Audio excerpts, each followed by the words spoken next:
Terkait dana 4 miliar itu gimana dokter? Sedikit dong. Jadi pertamanya kan sekarang di ini penyuapan ya. Sedangkan tidak mungkin kita melakukan hal tersebut kalau misalkan tidak ada sebabnya seperti itu.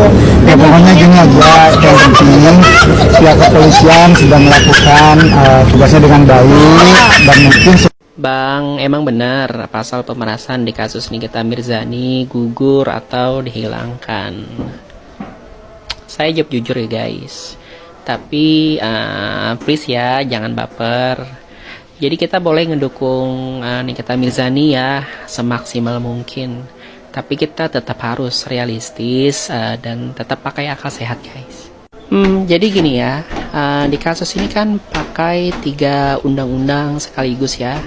Pertama, Undang-Undang Nomor 1 Tahun 2024 tentang perubahan kedua Undang-Undang ITE. Kemudian KUHP. Kemudian ada Undang-Undang TPPU atau Tindak Pidana Pencucian Uang. Jadi di pasal-pasal yang digunakan dari Undang-Undang ITE ya dan Undang-Undang TPPU itu masih sama persis kayak waktu Nikita Mirzani ditetapkan sebagai tersangka. Jadi yang berubah drastis itu adalah di KUHP-nya guys. Pasal 368 KUHP yang dulu menjadi pasal utama ya, sekarang berubah atau diganti jadi pasal 369 ayat 1 KUHP. Junto pasal 55 ayat 1 KUHP. Jadi memang ya guys, kalau dari bunyi pasal 368 KUHP tentang pemerasan dengan ancaman dan ancaman kekerasan. Kemudian versus pasal 369 ayat 1 KUHP itu memang kalau secara bunyi dia beda guys. Tapi kalau dianalisa dengan metode penafsiran hukum, dua-duanya secara intisari dan esensinya itu sama, yaitu tentang adanya dugaan pemerasan. Jadi kalau di pasal 368 KUHP ya, fokus pembuktiannya itu untuk menemukan apakah si pelaku mendapatkan keuntungan secara melawan hukum dengan ancaman atau ancaman kekerasan baik fisik maupun verbal.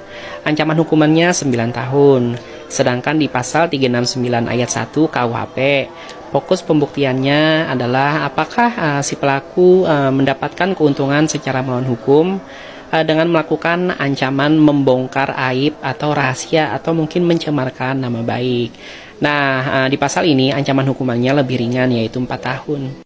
Kemudian dengan dimasukkannya pasal 55 ayat 1 KUHP ya tentang penyertaan, artinya bisa jadi ya jaksa melihat ada peran pihak lain yang membantu atau bareng-bareng. Tapi pembahasan soal pasal 55 ini akan saya bahas di video yang lain. Jadi guys, pasal 368 KUHP memang dicoret ya.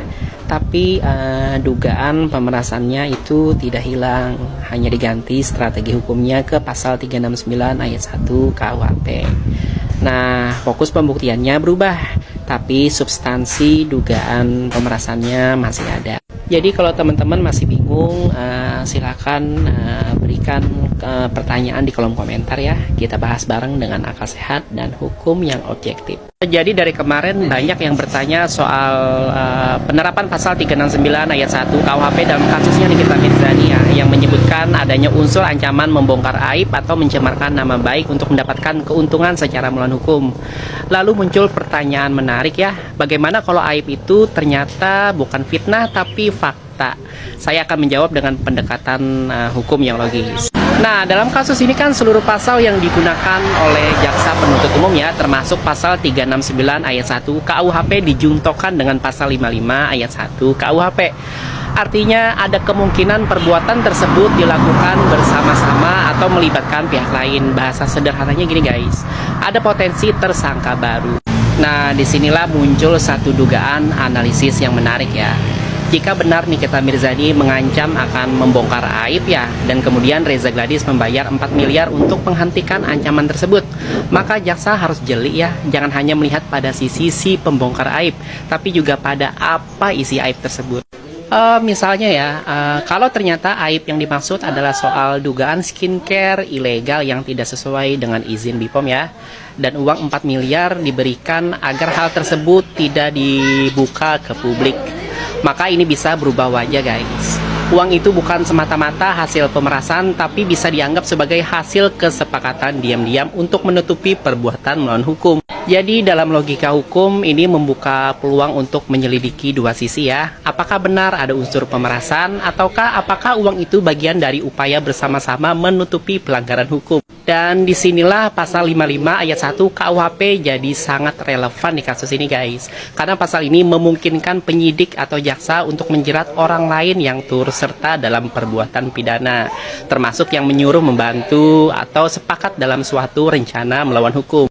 Jadi kesimpulannya, kalau aib itu fakta, maka bisa memperlemah unsur pencemaran nama baik atau fitnah. Tapi bisa memperkuat indikasi bahwa ada kesepakatan menutupi pelanggaran hukum yang bisa membuka peluang tersangka baru. Semua kembali pada kecermatan jaksa dan hakim ya dalam membedah motif apakah alat buktinya relevan dan arah transaksi uangnya.